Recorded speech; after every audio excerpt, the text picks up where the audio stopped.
धन्यवाद देना चाहता हूँ कि आपका जो चैनल है लगातार गरीबों की, मजलूमों की, उपेक्षितों की आवाज़ उठाता रहा है। आज भी आपने ऐसा विषय चुना, उसके लिए धन्यवाद। कि नई संसद करीब करीब बन चुकी है, मोदी जी कभी भी उद्घाटन कर सकते हैं। और सुना यह भी जा रहा है कि कहीं दीनदयाल उपाध्याय या एसपी मुखर्जी का नाम न हो जाए, जिनका संविधान निर्माण से कोई लेना देना नहीं है, या कहा जा सकता है सामाजिक न्याय से लेना देना नहीं है। इसलिए हम लोगों ने कोरोना के चरम सीमा के समय 10 दिसंबर 2020 को एक प्रदर्शन किया था जंतर मंतर पर। उसके पहले हमारे साथी महेश्वर राज हैं, उन्होंने पत्र भी लिखे थे। वो हम लोगों के सहमति से लिखा गया था कि हमारी मांगों को कंसीडर किया जाए। नहीं हुआ, लेकिन अभी तेलंगाना के सरकार ने विधानसभा में पास कर दिया। ये बहुत बड़ी बात है।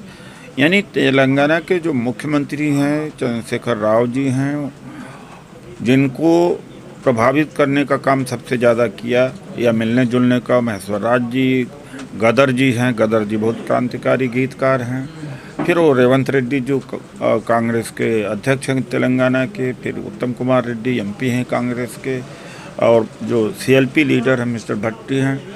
तो इन लोगों ने माहौल बनाया और केसीआर जी को कहा। तो केसीआर जी का मैं धन्यवाद करना चाहता हूं कि उन्होंने यह प्रस्ताव पास करा दिया है कि नई संसद का नामकरण डॉक्टर अम्बेडकर पार्लियामेंट हाउस होना चाहिए। तो मैं पूरे देश के लोगों से अपील करूंगा कि किसी एक व्यक्ति के नेतृत्व के वजह से यह न देखें कि बाबा साहब को ये सम्मान मिलते रह जाए। तो सब लोग अपने स्तर पर नई संसद नामकरण समिति का गठन करें।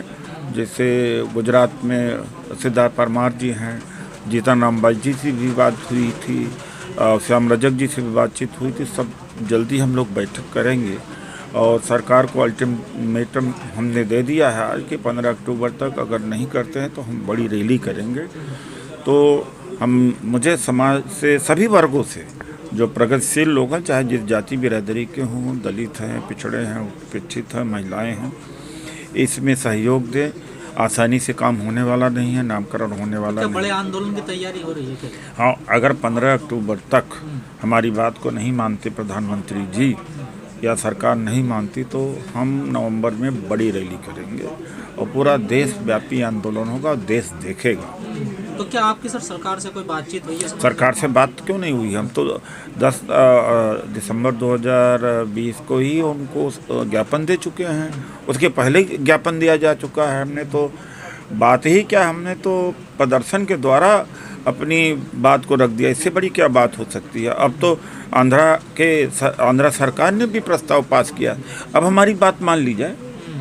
लेकिन सर, जैसे आपने भी कहा कि दीनदयाल के ऊपर कई नाम ऐसे आ रहे हैं सुर्खियों में, किनके नाम पर भी रखा जा सकता है। सुनने में तो आया है, मैं कह नहीं सकता हूँ कि ये लोग। इनके नाम से क्या दिक्कत है आप लोगों को? नहीं, बात यह है कि इनका रिलेशनशिप का हर जगह तो दीनदयाल उपाध्याय, एसपी मुखर्जी, गोलवलकर, अटल वाजपेयी उन्हीं का हो रहा है। और बाबा साहब का संविधान निर्माण में सबसे बड़ा योगदान है। तो बहुत ही ज़्यादा यूँ कह सकते हैं कि उपयुक्त होगा। सर, ऐसा भी कहा जा रहा है कि अभी तक बाबा साहब का स्टैचू भी नहीं लगा नई वाली संसद में। ऐसा कुछ है क्या सर? जब नाम हो जाएगा तो बहुत बड़ी बात हो जाएगी। जब नाम ही हो जाएगा, हम तो चाह रहे हैं नाम हो जाएगा। सर, यूपी में फिर जंगल राज आ गया, कैसे देख रहे हैं? जंगल राज तो यूपी में इसलिए है, ये तो मानते ही नहीं। अत्याचार हुआ, हाथरस में नहीं माना, शाहजहाँपुर में नहीं माना और उन्नाव में नहीं माना, दबाव करने से माना। तो लखीमपुर खीरी में जो 2 लड़कियों को अपहरण करके दुष्कर्म किया, मार दिया गया, तो कहीं न कहीं भय नहीं है कानून का, अपराधियों में खौफ नहीं है। खौफ नहीं है। क्योंकि इसके पहले अजय मिश्रा जी के बेटी आशीष मिश्रा ने दिन दहाड़े कत्ल कर दिया था, सरकार उनके साथ खड़ी थी। तो यह है उत्तर प्रदेश में। दलित बेटियों को क्यों निशाना बनाया जा रहा है? क्या देखिए, उत्तर प्रदेश में सशक्तिकरण दलितों का नहीं हुआ। जहाँ सशक्तिकरण हुआ, जैसे आंध्रा है, तेलंगाना है, तमिलनाडु है, कर्नाटका है, कम होता है। उत्तर प्रदेश हुआ, राजस्थान हुआ, मध्य प्रदेश सामंती जहाँ है। उत्तर प्रदेश से उम्मीद की जा रही थी कि सशक्तिकरण होगा, लेकिन पावर नहीं गया। बहुजन आंदोलन में न कार्यकर्ताओं को बोलने दिया गया, न प्रेस कॉन्फ्रेंस करने दिया गया, न उनको संगठन में बनाने का अधिकार दिया गया, न बंदूकों का लाइसेंस दिया गया, न ठेके परमिट उनको दिलाए गए, न उनका मनोबल बढ़ाया गया। इससे अच्छा तो मैं कहूँगा लालू मॉडल है। बिहार में ज़्यादा अत्याचार होता था, वहाँ सशक्तिकरण हुआ। तो सशक्तिकरण न होने की वजह से भी ऐसा है। ये सरकार तो बड़े दावे करती है ना सर, बेटी बचाओ बेटी पढ़ाओ, बड़े बड़े विज्ञापन देती है। ये सब विज्ञापन में रह जाता है। ये तो सारा विज्ञापन है, उसमें उनके बारे में मुझे कहना तो नहीं। 15 लाख आया नहीं है, काला धन आया नहीं, 2 करोड़ रोजगार मिला नहीं। ये तो जुमलों की सरकार है, तो जुमलों में तो कुछ भी कह दें। असलियत तो यह है जो मैंने आपको बता दी। अभी भी महिलाओं के सम्मान की बात करी है मोदी जी ने। वो तो कहते रहे, इतने बड़े ढोंगी हैं इतने। और एक उदाहरण देना चाहता हूँ कि ऐसा चेहरा, ऐसा पूरा एक्टिंग करेंगे जैसे कि सच्चा, जैसे कि यही सच्चे है और सच्चा आदमी घबरा जाए इनके सामने। जैसे अभी जिस तरह से पूरा चेहरा बना करके स्मृति ईरानी जी ने कहा, अरे राहुल गांधी जी को विवेकानंद मेमोरियल तक को नहीं गए। ऐसा ये झूठ बोलते हैं, ऐसा ये झूठ बोलते हैं कि सच भी घबरा जाता है। तो इनके स्मृति ईरानी के बयान से बीजेपी ने किनारा कर लिया सर इस बयान को लेकर। अब वीडियो ना होता तो पूरा बीजेपी कह देती सही कहा।